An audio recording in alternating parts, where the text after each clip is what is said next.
father was a truck driver, uh, delivered milk when milk was delivered to the houses in the middle of the morning. And I went back and got my license and just followed in my father's footsteps. And what I do is, I enjoy doing what I do. But we see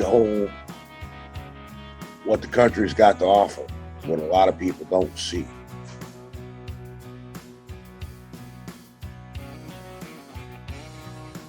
As a truck driver, we were having a hard time finding places to park and places to eat. Well, everybody kind of stepped up. Truck stops did extra cleaning for us. They were letting us order to go. And even Texas Roadhouse, they would allow us to park in the parking lot if we needed to. And it was great. And, and now it seems like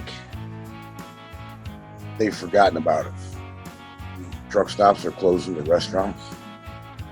Very hard for us to find a good meal besides fast food or something.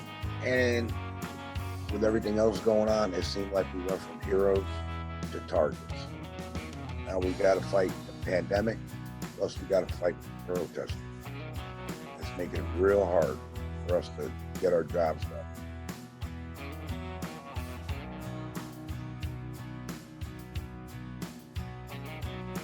I've had people come up to me. I was sitting in a truck stop and actually walk up and hand me a sandwich. They would make like a paper bag, okay, sandwich, the potato chips, maybe a little bottle of hand sanitizer, and just say thank you.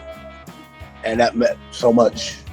And that's all we ask, just a little recognition.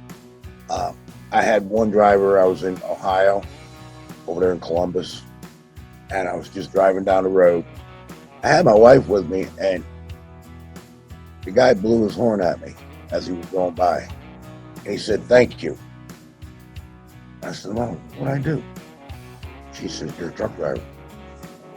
And he just blew his horn and said, thank you. And I was like, wow, never had that happen before. It's humbling. That's why I do what I do. It's my way of giving back to the country and keeping it going.